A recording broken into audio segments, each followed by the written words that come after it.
Before we get into our mock draft that we have, we give a shout out to the members of the Patreon: Nick Chavez, Christopher Velasquez, Daniel Gibson, Derek Plates, Devin Rendon, Jake Powers, Ryan Pisner, and Corey Johnson Hoops. Alexander Salim, the winner of the crew neck in the month of March. You should be getting your stuff sometime this week. I sent it out on Friday. So to everyone that supports the Patreon, thank you. We're at 58 members of the Patreon. Patreon.com/veteransminimum. And Alan, I hope I don't say the word Patreon again because I just rattled it off like 6 times right there. So, okay.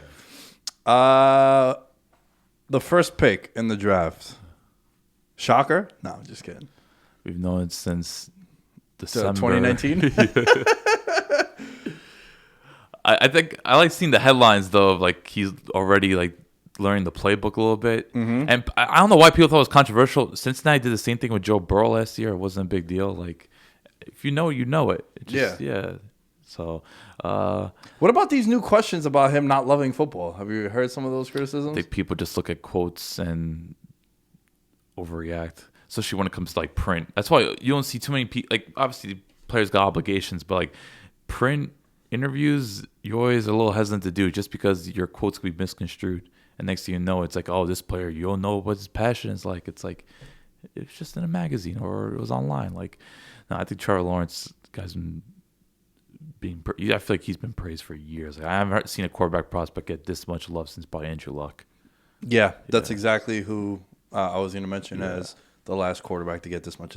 Like, you knew Andrew Luck was to be the first round pick in like 2010, like 2 years out. And then with Trevor Lawrence, when he came in for Desean Watson, well, actually, no, it was that dude Kelly was in there. Like a stopgap sort of. Yeah. And then Trevor Lawrence came in. But, dude, I tell this story all the time. I remember watching him on the Elite 11.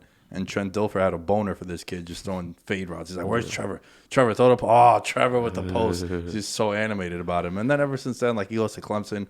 I don't want to call them a traditional power, but they're a modern power now. Like, absolutely. You know, without a doubt, they're a premier. They're a top 3 college team. Every year. Yeah. I'd say top 2. It's them and Bama, pretty much.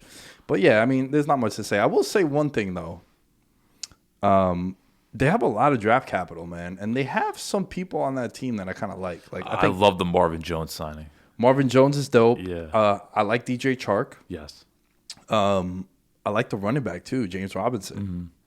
Though I do think that they might address that in the draft. They might get someone like... later on. Yeah. But with all the capital they have, Yeah, so they have 2 first-round picks, 2 second-round picks, the 65th pick, which is basically it's the first pick in the 3rd round, 2 fourths and 2 fifths. So I wouldn't be surprised if they can make some noise next year. I'm not saying they're going to make the playoffs or anything, but they might be a team that's more competitive. They could win 6 games, maybe. Yeah. Especially in that division. Yeah. Hey, we always talk about AFC South being so wide open. And now with the news of this craziness with Desean Watson, we don't know if he's going to be the starter next year. Yeah. It's basically just Ryan Tannehill, and who knows what Carson Wentz is going to look like. And you don't know what Tennessee's offense is going to look like without their Smith. So that's a division. Anything's wide open. Just the whole dynamic of Urban Meyer and Trevor Lawrence, I think it's just the first time in a long time. I know Jacksonville, they had their little run in 2017, but I think they're going to actually get more just national recognition just because of Trevor Lawrence and Urban Meyer. We're talking about 2 names of just, like when you talk about college football, they were like the first 2 names mentioned. Besides Nick Saban, I feel like they were 2 like the biggest names there. So now they come to the NFL together, it's going to be a trippy ride. Jacksonville's got my interest. I don't know, like we talked about, kind of like Cincinnati last year. Like if Burrow played 16 games, I think Cincinnati could win 5-6 games. So if Trevor Lawrence is on the field and what they're building there, I think they can win 5-6 games. And hey, I think Jacksonville fans will take. They just want to see some progress at this point. You want to show them a blueprint to what could be down the road, right? Mm-hmm. And if you get a guy like Trevor Lawrence, I was telling Nippy this. We've had a lot of conversations about the quarterbacks in this class, and I think the only way that Trevor Lawrence could fail in the NFL, I think personally, is if the organization lets him down. So what I mean by that is if they don't equip him with the right weapons around him, a good offensive line, that dude is nasty, bro. Yeah. There's no way he could suck unless it's the team that lets him down. Right, and he takes too much punishment. And right. Because it doesn't take much for a quarterback to become broken down. Yeah. They start getting hit consistently. Listen, man, I'd be a little concerned if I'm a Bengals fan, depending on how this draft turns out. Like, you have some pieces around them, but Also, you don't want him getting sacked 50-plus times a year. Right. Like, that's devastating. Because you saw some of those games last year, not to talk about Cincinnati, like, not to go to Cincinnati because I know we're going to bring them up, but like, there were times where Burrow would drop back. Like, remember like that Thursday night game against Cleveland? Yep. Second game of his NFL career, and like he could barely get the ball out. I think he had like 60 pass attempts some games, too. You see him running for his life, and like you just see everyone on Twitter, man, this is going to be a long year for Joe Burrow, and it wasn't a long year. He got fairly injured. Like, Pick number 2, the Jets. Zack Wilson? Yeah.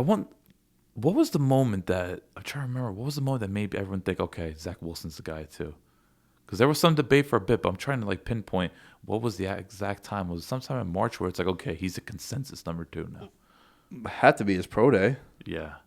He made that one throw in the air that MP sends me a clip of all the time where it's like, yeah, yo, I'm sorry.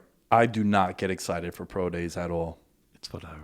This idea that he can make all the throws, to me, that is irrelevant. I think you should be able to. You're a professional quarterback.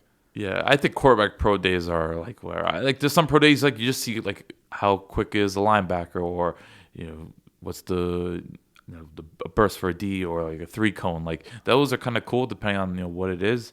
But like quarterback position, it's like okay, he's not running an offense. There's no pocket collapsing. It's just make the throws.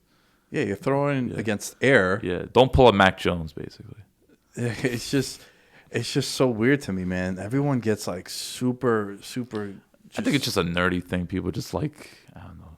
Especially if you're a fan of a franchise where you look at the Jets, they've just been starved for good quarterback or competent quarterback play. They just want to see someone, so they just get excited. So this is probably the biggest pick of Joe Douglas's career, I would say. Because he inherited Sam Darnold. Remember, Joe Douglas wasn't there. That was Mike McCagnon. Yeah. And now there's no more excuses for Joe Douglas. Like he has his quarterback and he has the head coach that he wanted. Right? I always talk about this too, how the way to properly build your franchise, unless there's exceptions, right? Like if you inherit an Aaron Rodgers, you're not going to be like, well, you know what? I want my own guy. No, you'd be a fucking idiot if you did that. But when you have guys that are questionable, you want your owner to find the GM to find his head coach, the head coach to find his quarterback. When you start mixing and matching, you're the GM, you hire me, but I have another dude's quarterback. It just gets too complicated. So now for Joe Douglas, I'd say it's a new coaching staff. I like Zack Wilson for the simple fact that he comes from BYU, and he's talked about this highly, because the other quarterback in this draft, I'm completely off Mac Jones. If I'm wrong, I'm wrong, but I've seen 15 years of following football and understanding it. Guys from Alabama, that program at quarterback, it's very, very questionable. Very systematic. Yeah. And you're playing with all that talent around you. Dude, Bama's going to have 2 wide receivers go in the top 20 picks. If they don't go top 20, like some wild shit happened and they fell in the draft. Yeah. So, to me, Zack Wilson, a little bit of a dual threat guy, and I think that he's definitely going to be the pick, I think, at number 2, but I also think it's the right one. Yeah. I'm not sure if it's the right one because I'm a Fields homer. I just dig Fields just watching him play, but there's no denying Zack Wilson's just overall talent. Like that arm, like it's hard not to get excited. I'm not sure what exact offense they're gonna be running, in New York, but it's just when you watch, you get that wow factor. I mean, it's like okay, like I know a lot of people hate the term arm talent, but it's like someone like make all the throws. Like literally, to me when you watch him, there are no limitations. I feel like you could give him whatever there is in the playbook, and he'll make it happen. So that's exciting for a team that's. Look at the Jets. It's just they've dealt with so many injuries and limitations over the past 20 years of the quarterback position. Like their best quarterback, Chet Pennington, couldn't throw the ball more than 20 yards. Like just to see what this franchise could do if the pieces come together and if he stays healthy, it's gonna be fun because you watch those highlights. It's like oh okay. How do you feel about the pieces with the Jets? They made some moves this offseason. It's gonna take 2-3 years. You gotta give them time. I just think they've endured so much, just bad decision after bad decision, a lot of just toxicity at this point. I say you gotta give them at least 2 years. Yeah. Okay, the third pick.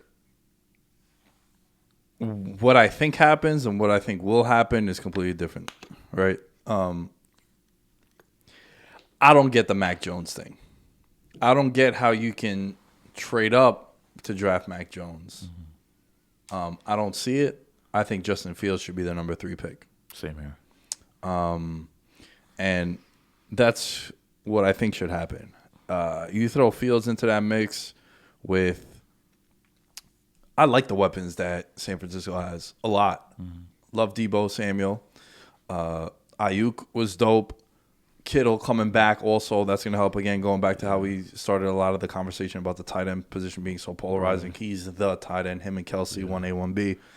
And I can't see a team would trade that much to get a guy like Mac Jones. Right. And I don't like the whole bringing up past quarterbacks that Shanahan has worked with just to try to justify the Mac Jones picks. Like, the reason why he worked with, say, Matt Schaub or Matt Ryan or Brian Hoyer, like whoever it may be, like Kirk Cousins, like the quarterback was there, like, and he was the offensive coordinator. He didn't have a say in like what quarterback was going to play for him. Like, now he's the head coach. He could make this decision.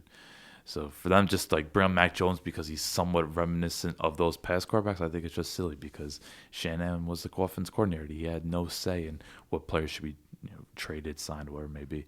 Now that he's the man, and I just, like you said, you trade up for the 3rd pick, you go up real assets, and you take a quarterback that doesn't seem like could do things out of structure. Like, he seems like a very much like a Kirk Cousins clone, where like everything needs to be right, skill set wise for him to be productive. Why would you have the 3rd pick compared to a guy like Justin Fields that's a dual threat, can make plays out of structure, and you want to talk about someone has an arm, he is a cannon as well. So. And I could see what, given Shanahan's creativity, they could work wonders over there. So I just think Mac Jones would just limit them while Justin Fields just opens up so many possibilities. And this is a team that essentially didn't win the Super Bowl because their quarterback was limited. Right. So why are you going to take another limited quarterback? Like, I don't know how this, but like every year we see a quarterback being hyped up too much that you just don't understand. Some you have had to eat your words on, for draft analysts, whether it be Justin Herbert or Josh Allen. But then they are right about, Mitchell Trubisky and likely Daniel Jones. Like, just saying, man. Like, you're right. Like, think about like the past years that we've seen quarterbacks either that are like unanimously just people aren't feeling them. Trubisky, they're right. Josh Allen, people are hating Josh Allen. You got to eat your words. Lamar Jackson. Yeah, but I don't feel like Lamar Jackson was ever a top 10 pick. I'm talking about guys like in a real top 10. Got you. Yeah, got what you mean. Yeah, like Daniel Jones, nobody liked that pick. Yeah, man. It's not looking good. Right. But then Justin Herbert, people are saying Justin Herbert shouldn't even be a 1st-round pick. Now he could potentially be like a top 5 quarterback. God almighty, my Justin Herbert call. He needs, what? He needs to win MVP this year because I wanted him to be the Giants quarterback from like 2018. And then when he didn't come out, he owes me. So Justin Herbert, you owe me 25-1 DraftKings Sportsbook. Let's cash it in so we can have a nice winter break in 2022. So yeah, I just think Mac Jones now falls into boats where like so many people are like, I just don't get it, and draft analysts, sometimes they're right, sometimes they're wrong. I think this time they'll be right about Mac Jones. So you have Justin Fields going to the Niners? Yeah, me too, man. I've watched a lot. Like, you watch him, it's just like, okay, this guy, like I'm not gonna say like he could be the best quarterback ever, but he's someone that's gonna change an offense, just be that threat. Like kind of like what Kyle Murray did early on, because I think the one issue with Fields is like he does panic a little bit, but just having that threat, I think something that Kyle Shanahan could work with immediately, and things will just explode. Yo, I'm gonna hit his QB comp for me is Desean Watson, man. Bigger too. Like, this dude he's a tank. He's tough. That game that he played against Clemson was really, really impressive. I think it should be Justin Fields too at number 3. Okay, your team, number 4. Right. Now, before we talk about what the Falcons are gonna do here, any insight? Yeah, They're definitely open to trading down, but there's nothing really concrete. I know, like, I think for them, if they're going to trade down, they're pretty much going to need like real assets. They want to attempt to fleece a team. A desperate team like Chicago or Denver are like the 2 teams maybe they could trade up for. That's from what I've heard, but they haven't really got much traction though. I think teams because I think Carolina realized there's no way Atlanta's gonna do business with them being in the division. I think it comes down to a team like Denver or say Chicago. But then again, Chicago, they seem pretty content on Andy Dalton. Sorry, Chicago fans. I know that's like the worst thing possible, or it could contend with Andy Dalton. But it looks, just based on Ryan Pace's comments, it seems like it. So I think if they're going to trade down, be signed with Denver. I think Denver is a team you have to watch out for here. How can you do that to your fan base? What? Just give them Andy Dalton and be like, yeah, you got to deal with this now. You're a season ticket holder. You're dropping all this money on the organization, and they're gonna sell you on Andy Dalton. Come on, man. Ryan Pace is like, just Chicago fans are known like you've suffered. You've suffered. Here's another 18 games now. The thing is, people used to say Chicago is the place where receivers go to die. I'll never forget when I was growing up, Mushima Muhammad was calling like a career year in Carolina, and then he went to Chicago, and people were like, he'll never be the same. Man, he was never the same. Yeah. So we used to talk about like Chicago is the place receivers go die. Now I think it's like quarterbacks. Yeah. Yeah. But let me ask you this question, man, and I think your team is a perfect example for this one. When do you think it's the right time to draft a quarterback to be the heir apparent to your franchise guy? Because Matt Ryan's still there. Matt Ryan's still solid, still can have some games, still a player that plays at a high level, right?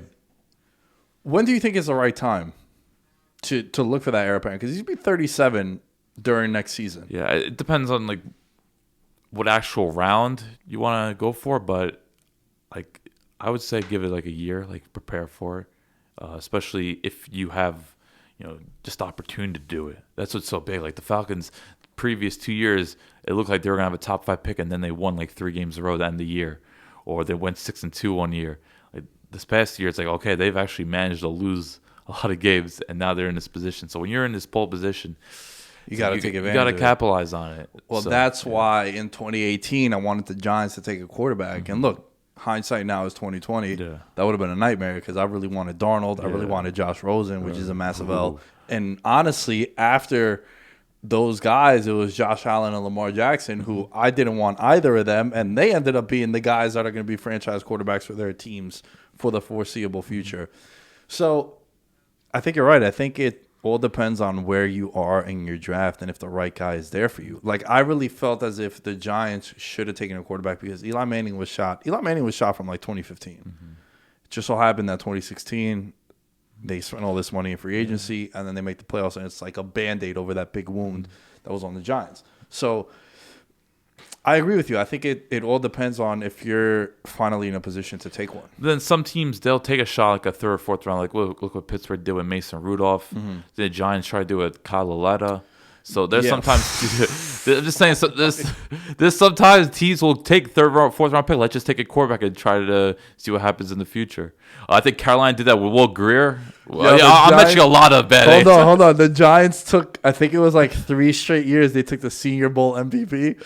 Davis Webb, remember him? Oh, that was. Oh, you want to talk about a pick that was universally hated? That Davis Webb pick. I don't know what I do to deserve this. I don't ask for much. What's worse, the Senior Bowl MVP or the Nickelodeon thing that Mitchell Trubisky won? The Nickelodeon player. What the fuck was that he won? Remember the Nickelodeon game between Chicago and New Orleans? Remember the game was on Nickelodeon in the playoffs? Yeah. Yeah. So he won an award for that? Yeah, they voted him. He was the player of the game. That had to be trolling. Hey, the kids love Mitchell Trubisky. Nickelodeon. Oh. So what's worse? Our youth is fucked up if that's the case. Yeah, that or Nate Burleson called a questionable game. Holy shit. I didn't know that he won a fucking award for that. Yeah, Nickelodeon player of the game. Oh, man. All right, so back to the Falcons. What do you think they do, man? I think they take Kyle Pitts. I think they should draft Trey Lance. Wow. I think Matt Ryan's on decline.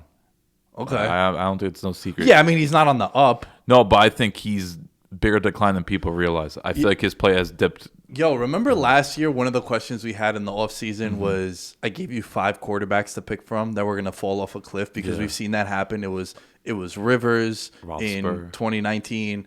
Then it was Eli Manning the year before. And it's like, yo, these aging quarterbacks, when it gets bad, it's going to get bad. And like one of the names that I mentioned was Matt Ryan, but the other one was also Aaron Rodgers and the new MVP. So, 50-50 there.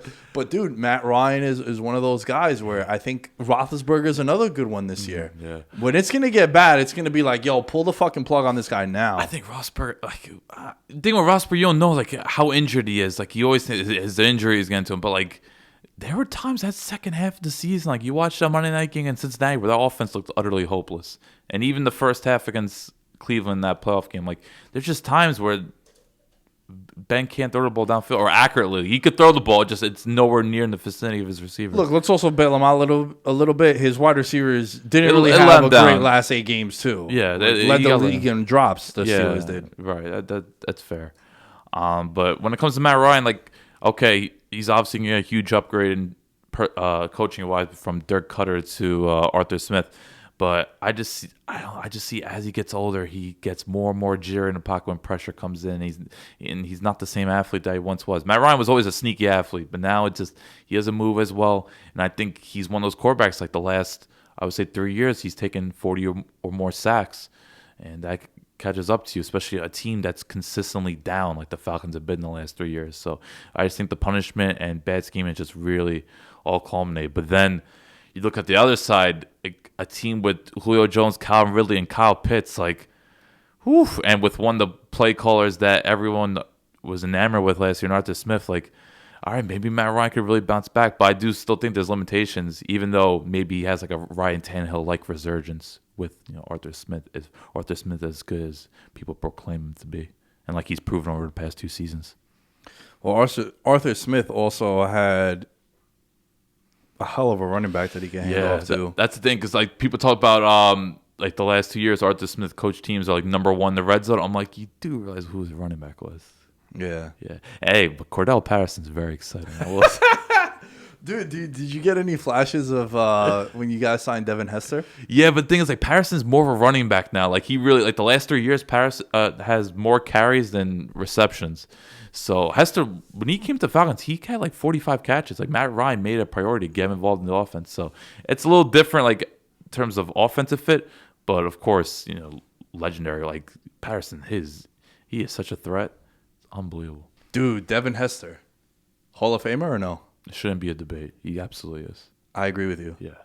If you were the best player to ever do it at your position, you should be in the Hall of Fame. And he changed games. You want to talk about a player that was like a legit specialist. Bro, that was like their offense at one point. It really was. Defense, let's hope they could punt to Devin Hester. It's like Rex Grossman. All right. Bro, they went to the Super Bowl, and a lot of it was because of him. What do you have, like 7 touchdowns that year? And what happened in the Super Bowl? Yeah, the opening kickoff. Dude, I was at that. Yeah, wow. I was at that. I was sitting with a lot of Colts fans and one Bears fan. Right. And he was an elderly gentleman, maybe in his 60s. Mm-hmm. And he goes, kid, that's the best returner I've ever seen play. You know what's crazy? I want to say it was the 2016 season. So Hester he didn't re-sign with the Falcons, and then no team picked him up until Seattle in like December. Seattle, for whatever reason, picked him up off the couch. Then in January, Seattle plays Atlanta in the playoffs back in Georgia Dome. Dude, Hester had like 3 kickoff returns of over 40 yards. It was like one of the most ridiculous things. And if the Falcons offense wasn't legendary that year, like I assume you'll probably would have taken a punt to the house, but the Falcons weren't punting too much that year. But that just shows you his talent. Like Hester literally didn't play all year. Seattle picks him up and he just makes a huge difference. And he's just someone, like, you look at some of the games, like everyone talks about the legend R.I.P. Denny Green, that rant. Hester had like 2 touchdowns that game. So he was a real game changer. Hester had 3 punt return touchdowns in 2016, and he had 2 kick return touchdowns. Oh, so he did a lot more. It was with Seattle, though, right? No, this was with Chicago. You're talking about 2006. 2006, okay, yeah. I was say and then he had, in 2007, he had 4 punt return touchdowns and 2 kick return touchdowns. Yeah, I remember that Arizona game on Monday night. He had 2. Man. The Bears are who we thought they were, right? We let them go. Yeah. Dude. Go crown their ass. Yo, he was amazing, bro. Teams were basically hoping the ball would get kicked out of bounds to start on the 40 than to let him get a return back. Like, that's crazy. You're giving a field position like that. Dude, you know what's scary? If he played with a better quarterback, a more caring quarterback, I will say that, like, because Jay Cutler was there. Like, Hester spoke openly. There was times where if he dropped the pass or didn't run the right route, Cutler wouldn't look his way the rest of the game. Like, in Hester's, like, they had the worst relationship. He comes to Atlanta. He goes, Matt Ryan openly talks to me. He says, how do we get you involved? It was just that much of a relationship clash with Cutler, and then how much of a rapport he struck with Ryan. I just wonder, in Chicago, if he had a better quarterback, what he could have done as a receiver. We know he wasn't going to catch 70 passes a year, but just some of the explosive plays he could have made. Who knows? All right, let's talk about the Bengals. Oh, before I forget, what are you feeling for the Falcons? Okay, so This would be ideal for Kyle Pitts if you're playing like fantasy also. Like that'd be like a really dope like I could see him scoring like 12 touchdowns. Yeah. But I think if Justin Fields doesn't go to the Niners, this would be a dope spot for him to go to. You guys completely changed your front office and coaching staff. And if you go quarterback here, you can still be competitive with Matt Ryan and maybe do like a sort of Pat Mahomes kind of thing with him where, you know, Matt Ryan's still playing at a high level. And unless he completely falls off a cliff like we were talking about, you let him play maybe week 16 or, well, week 17 or 18, right? Because we have an 18th week this year. But, dude, dual threat. And I know you mentioned Trey Lance. I don't know much about him. But I do know that he's like the number one wild card quarterback in this draft. And he's not polished. That's the one thing. Yeah. So I would love to see Justin Fields go here at number 4. Okay. I think it's an ideal situation there. Bengals, got to be offensive lineman. I hear Jamar Chase is being connected there, but I just think after everything that's happened, you got to go Penny Sewell. Well, the Chase thing is because they played together at LSU. Yeah. We've also seen that happen with Dwayne Haskins and Terry McLaurin, and that didn't really translate that much. Right. McLaurin was actually more productive with other quarterbacks than with the guy that he spent his college years with. There's quite a talent discrepancy between you. Absolutely, yeah, without a doubt. But Sewell from Oregon, if you're the Bengals, you got to go offensive line. I hear like people consider him to be like the second best overall player in the draft. That's how much they rate him. Yeah, like he's just an absolute freak, and like, it's been a long time since Cincinnati had like a legit like they've had good offensive linemen, but not someone that was like someone that you're watching out for, like a Mikhail Becton now, or Trent Williams, or Tyron Smith, like someone that's year in and year out going to be at the top of your All-Pro list. Like that's how they're rating Penny Sewell, and I just think after what Joe Burrow had to deal with last year, I think you just have to go that route. And also, I think that drafting one position like him can also maybe fix a couple other positions on the offensive line. You move Jonah Williams to maybe right tackle, Riley Reif. Yeah. Right? Riley Reif, Allen, not Riley Reid, right? I saw your eyes perk up over there. Riley Reif's like this journeyman. Like, he was so bad. Like, he's like one of those guys, like, all right, you sign him, he could be a good depth piece, but you don't want him playing 16 games. And you saw what happened with Joe Burrow last year, man. Yeah. Again, find a quarterback, protect him, go after theirs, and that's what you got to do for the Bengals. I got a good one for you. Like, you know what's no reason why you draft Penny Sewell? So Bobby Hart doesn't have to see the field, if you remember him. Oh, do I remember him? They gave him like a 3-year, $24 million contract. You know what happened with the Giants, bro? They found McKenzie, the right tackle. Creed McKenzie? Yeah. Yeah, that was like, we're talking like a decade ago. Yeah, I'm saying, but they like signed him as like a free agent, right. And then they were always trying to find these like journeyman right tackles to like replicate that. I was like, damn, that's a reference. I've heard Creed because he was on the Jets for a bit. And and then he goes to the Giants, and he's the right tackle for them to win the Super Bowl. Damn, here I thought Kyle Letta name drop would have been most right. Listen, man, it still hurts. All right, it still hurts. So, what do you have with the Bengals? Sewell. Yeah. Okay, 6th. This is where I want Kyle Pitts to go. Ooh. Think about Brian Flores coming from New England. He was there. He knows the infrastructure of the two tight end thing. Gesicki, Pitts, Devontae Parker, my boy Will Fuller, Mr. PEDs. Right? Like 1-year prove-it deal. Yeah. I don't have Kyle Pitts. It's a great fit. I don't, because I still like. I don't want to be one of these guys say that. Like, I hear people, tight end position, how much of a difference they make. They can make a huge difference. I just think a guy like Mike Gesicki could make he's someone that needs to be featured more, and I just think he's someone that could be a legit star in the league. I feel like he's on the cusp. Yeah, and that's why I don't. He's close to like being like in that Zach Ertz, like the old Zach Ertz, maybe even entering that Kittle range. That's why I'm not. I don't think they'll pull a trigger on Kyle Pitts because I still think they have needs, and I do think they need a legit another receiver, just because the instability of Will Fuller and Devontae Parker is always someone that's a wild card. So that's why I think they will go for more of a need pick here and take a receiver. But who's going to say no to Kyle Pitts? It's either Pitts or a wide receiver for sure. It has to be an offensive weapon. Yeah, just based on everything inside, because they've invested so much defensively, and there's no one really here that you look at defensively. Like I don't think they'll take. Like I don't think there's a team that's spending more on corners than them. So I don't think they'll take like a Horn or Satinger, even though Daddy Roots was Surtain considering what he did in Miami. But no, I got Jamar Chase here. Okay, let me ask you this question, and I want to sort of bring the Giants into this fold too. And I know the Giants are in a little bit, but I feel like you see this a lot happen with NFL teams. Do you think that teams try to make up for a mistake too much? And what I mean by that is, let's just say, for example, Tua is not the guy. Let's say Daniel Jones is not the guy, which I don't think he is. Mitchell Trubisky wasn't the guy. What do all those teams have in common? Those off seasons going into year 2 or year 3, they stocked up on offense. Giants go and get Kenny Golladay.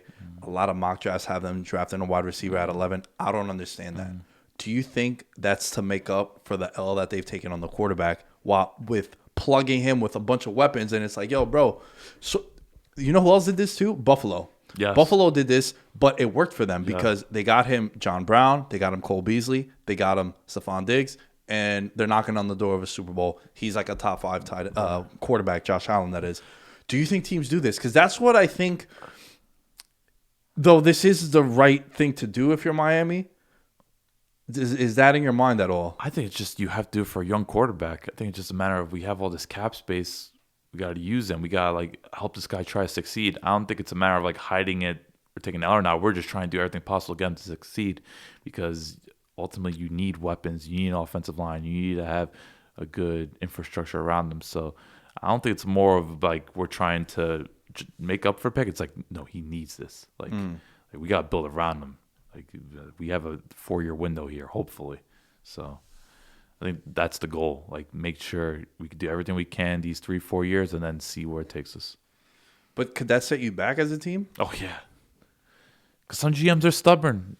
Dave Gettleman, Ryan Pace, like these guys, they just try to justify in different ways. They gotta talk themselves into it, even though you just know this isn't gonna end well. Like some of these guys should not be like. Everyone always says, they're a general manager, they're credentialed, like they're qualified for this job. I'm like, no, they probably aren't. They're also, like, the Ravens could be in this mold too, but they haven't done anything to really address the receiving position. Like, look at the whole debacle in Philly. There was a huge piece that came out this past week of just how Howie Roseman and they would just talk over Doug Pearson. They didn't even take him seriously at times. It's just there are times where the head coach and GM are not on the same page, and eventually things fall apart. Like, look at what happened with the Jets right after that draft.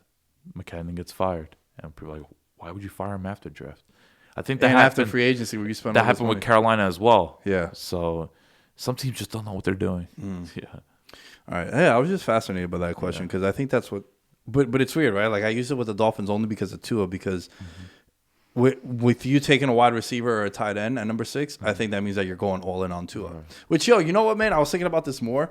I'm not ready to sell my stock on Tua because weird off season last year, bro. COVID. There was no training camp really. There was no preseason games. Rookie coming in, also hurt still. And then the whole rotation with Fitzpatrick. Yeah. You got to just put the chips down and let him go. Yo, year 1 and 2, what I want to see from my quarterback is throw him out there, let him fuck up, but show improvement. Yeah. The Giants are throwing Daniel Jones out there, and he's fucking up, and he's constantly fucking up. Yeah. There's no improvements at all. But that's what I think happens with Miami. And they got a new offense coordinator. What was it, Chan Gailey? I forgot who they got rid of, but they're hoping new scheme change can help them out and more weapons. Because I think skill position wise, Miami might have had the worst skill position players outside maybe the Jets last year. Like there was not much there. Yeah. Okay. If Kyle Pitts goes to Miami, I think this is where Jamar Chase goes to Detroit at number 7. Okay, yeah, that's ideal. I mean, look, they lose their 1 and 2 receiver last year. They got to fill that need. Right. Career resurgence for Perriman, who's over there now? He's just going places. Isn't Tyrell Williams there or no? Yeah, Tyrell Williams too. Yeah, he's a good deep threat. Yeah. But I think if you want something long term, obviously you get a guy like Jamar Chase, who I don't know if he's the best. Who do you think is the best wide receiver in this draft? I love Devonta Smith. Why is it like all of a sudden people are talking about his size? He's undersized and. It's just sometimes with draft, it's like you got to nitpick at something. People just nitpick. I think it's just like it's such a long process. create You chatter. have so much time to. Yeah, I don't know. Because I look at him like physically, he is a freak. Like, this guy's going to make things after the catch. You're, like, at the catch point, I don't see too many DBs bullying him. Like, he's someone that could, I think, step in immediately and be like 80 catch receiver. That's why I think I have him going to Detroit. I think he can make a difference. Even though I am a little hesitant just because the whole Dan Campbell, we're going to be biting off kneecaps and we're all about physicality. Like, watch him go O-line here. Like, I know Slater's being pegged around here. But I think ultimately you have to look at that offense. Like, all right, we got to try to work something around with Jared Goff. This guy clearly is, he's the prototypical, this guy needs everything around him to be competent. So get him a receiver in Devon Smith and go with it. Yeah, I think the Lions might be, of all the teams here that we've mentioned so far, they might be the most needy of this position of them. Like, they desperately need a wide receiver. Right. All right. Panthers, number 8. A lot of buzz for this dude, Rashawn Slater. Yeah. Northwestern offensive tackle. Look, you might have found Ryan Tannehill 2.0 in Sam Darnold if you feel like you can save his career. He's still young, dude. Yeah, and this coaching staff is as good as everyone thinks it is. Right. And, the weapons. Not a bad place to step into. DJ Moore, Robbie Anderson, who he knows, McCaffrey. That's not a bad offense to step into. All young guys, too, and you have the great chemistry with Robbie Anderson already, and you have a running back that you could bail it out to if you need to.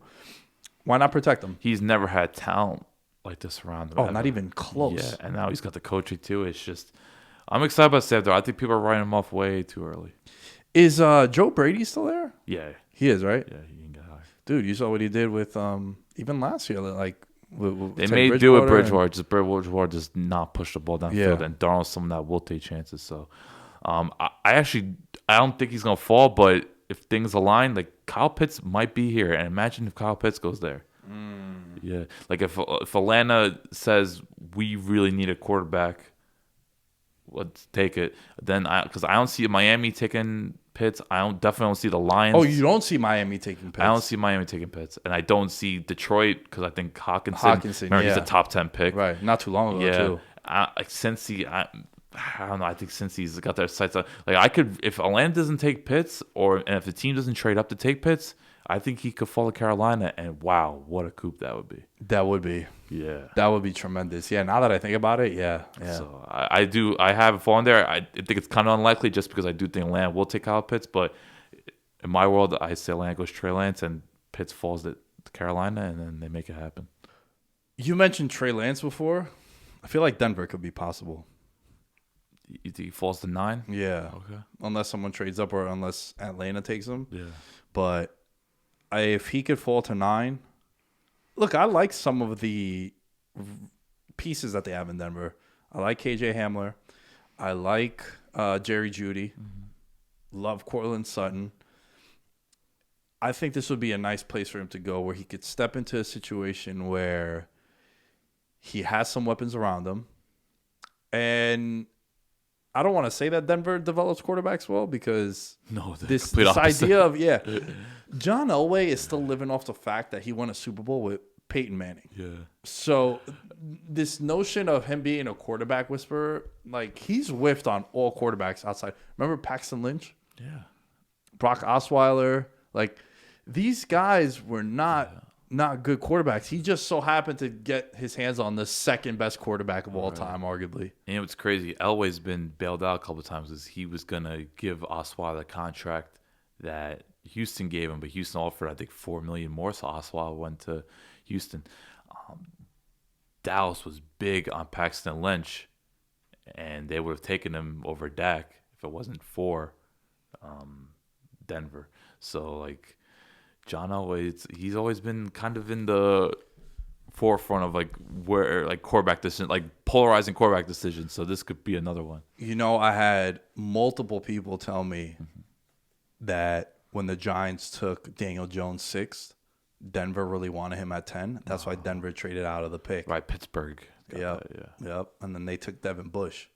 So it's another black eye on the resume of quarterbacks for it's John just Elway. Bad, and like Drew Lock, he just every time I watch Drew Lock, it's like a turnover waiting to happen. He just always seemed to be just pressing too much. What is it about Trey Lance that has you fascinated by him? Because he has 288 career pass attempts, only 17 starts. He didn't throw a single pick in college while passing for 28 touchdowns and running for 16 or more. I think he's just one of those North Dakota State, by the way. One of those true dual threat cannon arm. I think people are just a little concerned about, like, once again, like, not being polished yet. Like, does he make the right reads and all of that? But I just think when you look at the intangibles of him, it's like, okay, this guy could be a total freak. Like, if he develops, he's just one of those guys where you could run option all the time and you could push the ball downfield, and you put him in the right scheme, boom, it's going to be a hit. So I think people are just banking on a lot of, people hate the word to use. People don't want to use the word upside. I don't want to try to use the word upside because you're going to hear upside 55,000 times during the draft. But that's why I think people are looking at, like, the real potential of him. Cowboys, number 10. I think this, like it just has to be a corner. Yeah. Like, it could go be defense, but I feel like it's the best corner. Like, out of all defensive positions, this was the core. By the way, I want to just mention Denver. I have Micah Parsons going there. I think they're going to take a chance on him. That would be my pick. But when it comes to Dallas, I think it's a corner, and this is the class of, like, Penn State linebacker, by the way, for those that might not know. I think absolutely. By the way, tremendous combine. Yeah, like he fucking great athlete. Just people are kind of concerned, is he gonna, like, be able to adapt to the NFL? He's not the most physical player, but this draft class with Surtain and then Asante Samuel Jr. This is the draft class. Like, damn, getting older. Asante Samuel Jr. Fuck, that one makes you feel older than fucking Patrick Surtain. Yeah, because Surtain, I think, was done by, like, early 2000s. Yeah, Samuel was playing at a high level till like 09, 2010. Hey, he was ground the Falcons in 2012. So. Fuck, that's crazy. But I do think Dallas goes Surtain here. He's just someone that's, I think, they just need, like, another physical corner. I know they got Diggs, who was kind of underachieved his first year, but the fact that they could have two Bama corners, I think there's an appeal there. Yeah. Seems like a lot of DBs coming out of Bama are pro ready. He hasn't had any injuries too. Like, a lot of those Bama guys that come out, there's always that I don't know if it's a narrative or a false narrative of how it's sort of damaged goods. Like, I remember when the Giants took Landon Collins. I love that pick, but a lot of people were saying he was the only one that didn't really suffer any shoulder or groin injury in Bama because he runs these guys down to the ground. Yeah. Dre Kirkpatrick way back in the day too. So, if you're Dallas, this is the one that you got to go after. And then you look at the division, right? Like, you got to worry about Kenny Golladay. You got to worry about Terry McLaurin. Who knows what Philly does, right? So, and I just think the NFC in general. NFC in general, yeah, for sure. All right. Usually we were going to do 10, but the Giants have the 11th pick, and I definitely want to talk about the Giants. What do you think the Giants should do at 11? I don't understand the idea of getting a wide receiver. I talked about it before. Yeah, at first I was going to say, like, get best player available, but then it's like you invested so much in the receiver position, and maybe, like, best defensive player available could be a way, because even though defense has improved, I still think it could get better, like, talent-wise. So, like, maybe someone like a J.C. Horn. I know someone's been mentioned, I guess, at top 15. And, he's someone people are a little concerned about. His tape's not all that great, but they're looking more at the combine numbers. Measurables are really good. But I would say probably, something best defensive player available. I know linebacker is a position, but I feel like the Giants never really invest in linebacker. They don't. I know Blake Martinez was only a in free agency. But even going back to, like, Antonio Pierce, they traded for John Beeson. Yeah. And he was kind of damaged goods already. Yeah. So I just don't really remember, like, the Giants drafting a linebacker. Like, I meant, like, they'll make acquisitions, but, if Parsons available, do you take him? Like, who knows? But, I do think they should be, like, best of. For me, you gotta go the defensive route and whoever's best out there. So I disagree defensive route, unless it's an edge rusher. Okay. I like that kid out of Miami, Phillips. Okay, I've heard. But I like the offensive lineman from USC. Vera Tucker. I didn't know this about him, but he was a guard his sophomore year, and then he moved to tackle, and he had a monster tackle season. Nice. And I think a guy like that that's so versatile, he would be a day one starter for the Giants because, maybe you draft him as a right tackle, but you need a right guard, or vice versa. Mm-hmm. You draft him with in mind to be a right guard, and then someone gets injured. Nate Solder, right? Last year, no one knew about that. Nate Solder was going to just sit out the year. That happened after the draft. And because the Giants' intentions were Andrew Thomas right tackle, Nate Solder left tackle. Right. Then that gets all makeshift. And then before you know it, it's just chaos ensues. So I think with him, you draft him, you put him in right away on the right side of the offensive line. And it's one of those things where he's at the top of the depth chart for both positions. And you're like, all right, let's just work behind him to see what happens. That would be like a Gettleman Judge pick, like just taking an O-line in the first round, but someone that has that versatility. Yeah. So yeah. That's what I would like to see in offensive lineman. Because you think that really held them back offensively last year? No, I think that was surprisingly, bro. The offensive line played well last year for the Giants. They're losing Zeitler. Zeitler was the one guy that wasn't an asshole, and they just let him go for nothing. Oh, and of course, the Ravens got him. Yeah. He's going to be a beast over there. That's what the Ravens do. Yeah. Okay. That's it for our mock draft. As we wrap up the episode, give me a team that you think should leave the first round with player. It's weird because my answer is the next pick in this, if we were to continue the mock draft. And it would be Philly needing a wide receiver. Right. Either of the Bama guys. So you're thinking like Waddle? I think Waddle would fit. They need speed. And this dude is being compared to Tyreek Hill, like speed-wise. Last year, he went over 120-plus receiving yards in each of the 4 games for Bama. Then he gets hurt. I even know some people at Alabama. My friend Jess, who's been on the podcast many times, she was saying how the number 1 wide receiver going into last year was actually Jalen Waddle. He gets hurt, and then that's when Devontae Smith not that Devontae Smith was some scrub, but no one saw that coming from Devontae Smith because of Waddle there. And look, you need some speed. Waddle, and then Rieger over there. I would prefer him to Philly over Devontae Smith. Yeah, just because of the speed factor. They need speed, bro. It was a very slow offense. Yeah. This is going to be something like reminiscent of what Kansas City did with Edwards-Helaire, but I don't think they'll do it just because I think they need more defensively. But if Buffalo got Harris, just make that offense even more explosive and dynamic. Yeah, or like Saint Etienne. Ooh. I do think that's a hell of a comparison because I think but it's different though, right? Because Kansas City won the Super Bowl with Damian Williams, who balled out for them in the playoffs. Right. It just so happened that he sat out because of COVID. Yeah. And it was funny. He wanted to come back, and they were like, nah, man, you're good. We're good. Like, you did your thing. Thank you. Yeah. But yeah, I agree with you, man. I think if Buffalo was to take a running back, that's a missing piece for them. Right.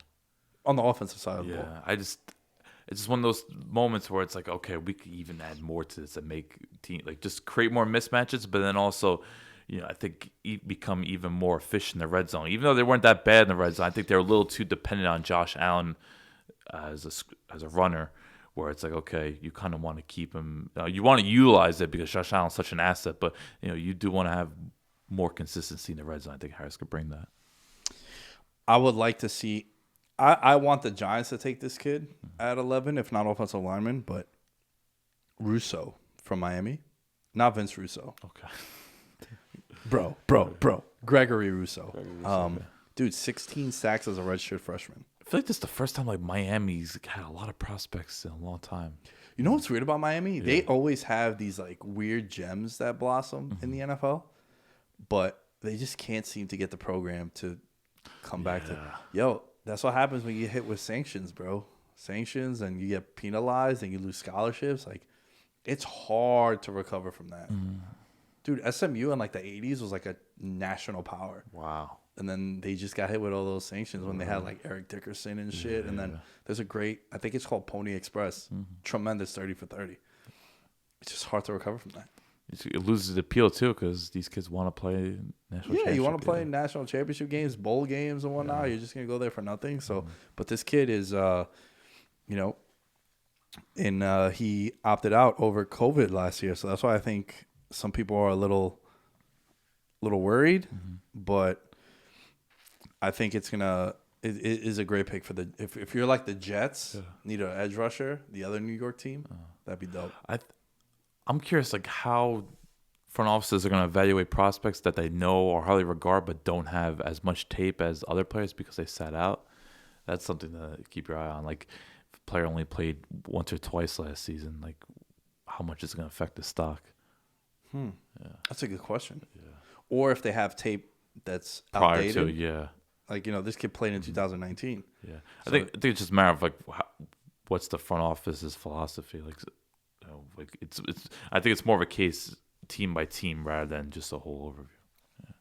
What do you think New England does? Do you think they go quarterback? Do you think they're? I think they might go quarterback in like the later rounds, but I don't think the first round. I think Belichick realizes they still need more talent, even though they signed everyone imaginable, which we talked about. Warren and all that. Like, I wasn't all that crazy about their signings. I thought it was pretty underwhelming, but I think they're just going to add more talent, whether it be at receiver or get another edge rusher. Time will tell. All right, man. This was fun. Yeah, I always like picking your brain with this kind of stuff. I find it interesting, like the Patriots, even though without Brady, they still, like, people are always curious what they're gonna do. Like, they're still a team that's out there. Obviously, Belichick's still Belichick, but it's crazy seeing how much demand the Patriots still attract. Meanwhile, we haven't really talked about Tampa Bay or Kansas City or even a team like New Orleans. Well, I think it might be a generational thing for us. True. They've just been good for so long. You're just surprised that they didn't make the playoffs last year. Right. And I think what they did this offseason, we've used polarizing a lot. I wasn't really the biggest fan of what they did this offseason. I think most people weren't a fan. Yeah. So I'm curious to see. I would like them to go wide receiver. Yeah. We know they're not going to go tight end. Right. You want to talk about investing in the position? Edelman, Hall of Famer, yes or no? Absolutely not. God. You were pretty... people thought you subtweeted me, bro. Nah, not that. Look, I'm not the biggest Eli Manning guy. Everyone knows this. Nah, I know. And what Edelman, look, a playoff resume is up there with, like, Jerry Rice. Really is. But regular season, he's had, like, I think 6,500 yards receiving in his career. I like sustained greatness. And that isn't the case. Like, we're still trying to get, like, Torrey Holt in the Hall of Fame. My guy. My first favorite wide receiver of all time? Love Torrey Holt. But people are not talking about Julian Edelman. Like, come on. There's levels to this, people. There is levels. Alan, you're the man. Where can they find you? Alan Sturk. That's ALLENSTRK. You were going to say the underscore, weren't you? I'm working on it. You're working on it. Let's go. Guys, I already gave the promotion in the beginning where to find me. Check us out on YouTube where you can watch the whole episode on there. And we will catch you guys next time.